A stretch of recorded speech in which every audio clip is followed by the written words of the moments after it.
Malam Jempolin. Assalamualaikum warahmatullahi wabarakatuh. Shalom. Salam kebajikan bagi kita semua.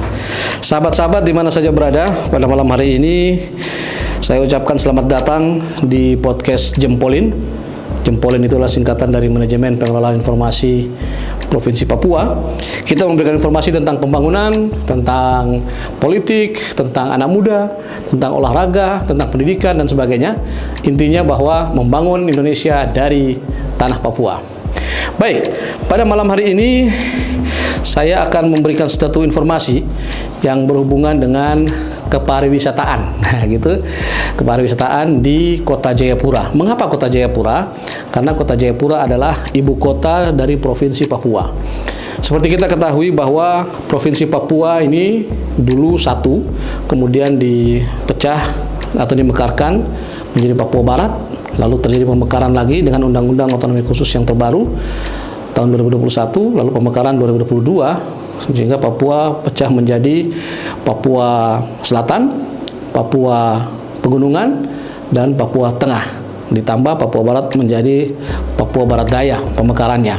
Nah, karena di Papua ini menjadi 4 provinsi, dan Provinsi Papua sebagai provinsi induk dengan ibu kota adalah Kota Jayapura. Baik, sahabat Jempolin di mana saja berada, bahwa saya menemukan sebuah artikel yang menyatakan tentang kondisi lokasi wisata di Kota Jayapura. Kepala Dinas Pariwisata Kota Jayapura, Bapak Matias Mano, itu memperingatkan kepada pengelola tempat wisata di Kota Jayapura agar tidak membebani wisatawan dengan harga yang terlalu tinggi.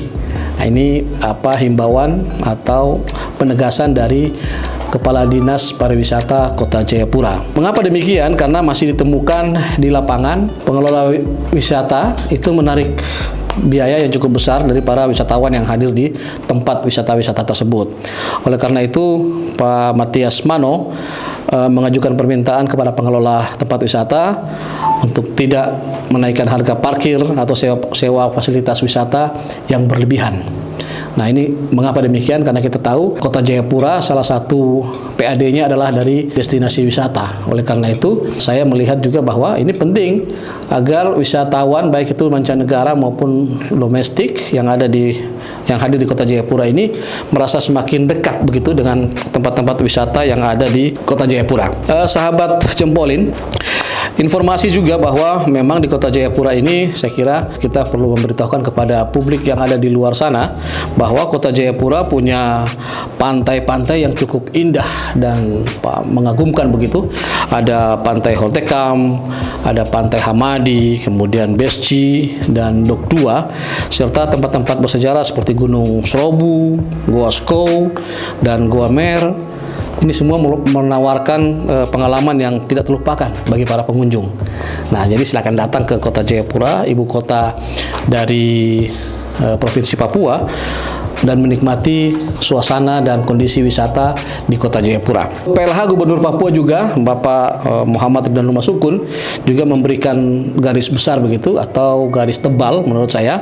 Beliau mengatakan bahwa Papua harus mandiri dengan memaksimalkan seluruh potensi yang ada dengan didasari pada inovasi, kreativitas baik dari warga, pemerintah, adat maupun kelompok agama. Dan saya kira ini peran dari anak-anak muda juga menjadi penting untuk bisa bagaimana memberikan inovasi, kreativitas yang mereka miliki untuk membangun Kota Jayapura ini.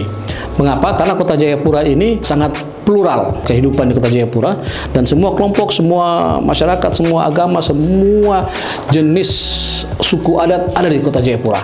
Oleh karena itu, mari menjaga keindahan Kota Jayapura, tempat-tempat wisatanya, dengan menjaga hubungan atau tadi saya katakan simbiosis mutualis antara pengelola tempat wisata dan wisatawan yang datang ke Kota Jayapura. Hal ini juga saya kira sesuai dengan pesan dari Menteri Pariwisata Bapak Sandiaga Uno yang sudah berulang kali mengingatkan bahwa pariwisata yang berkelanjutan, yang berkah, yang memanjang itu adalah jika para wisatawannya puas dan nyaman. Mereka akan kembali lagi. Tapi kalau diketok dengan biaya yang tidak masuk akal, bukan hanya mereka tidak akan kembali, tapi mereka akan menjadi buah bibir bahwa jangan ke daerah situ karena banyak sekali potensi kita diketok. pelaku-pelaku wisata dimanapun berada, kemudian tidak menaikkan harga secara berlebihan, tetapi bisa saling memahami bahwa kondisi yang ada adalah saling menguntungkan dan saling memberikan manfaat yang baik antara wisatawan yang hadir dan pengelola wisata. Oleh karena itu, keselarasan inilah yang kemudian menjadi kunci dari keberhasilan industri pariwisata. Karena Papua dengan ibu kota Jayapura ini harus betul-betul tumbuh dengan dunia kepariwisataannya.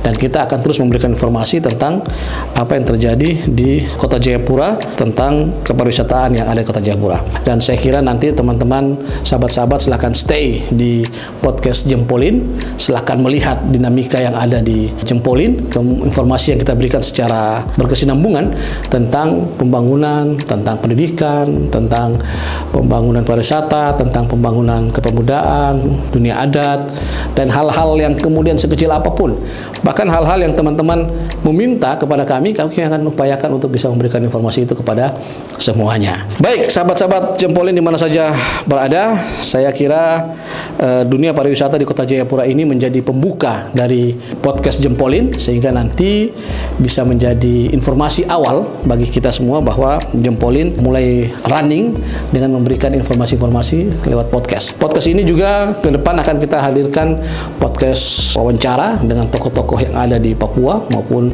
secara online juga dengan tokoh-tokoh di luar Papua, misalnya dengan pemerintahan pusat, kemudian pencinta, pemerhati Papua dan sebagainya. Apa saja kita akan sampaikan kepada publik secara transparan. Karena dunia saat ini tidak bisa ditutupi, semuanya transparan. Apa yang terjadi di jarum jatuh di Kota Jayapura, maka masyarakat di Jawa pun bisa mengetahuinya dalam waktu yang sesingkat-singkatnya.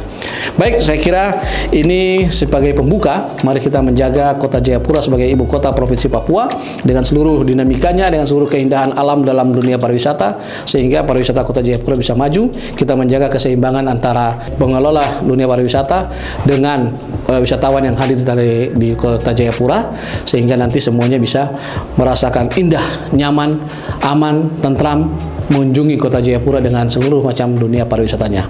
Terima kasih atas perhatiannya. Kita akan berjumpa di episode-episode selanjutnya. Saya Muhammad Rifai Darus, biasa dipanggil MRD atau Kakak Fai.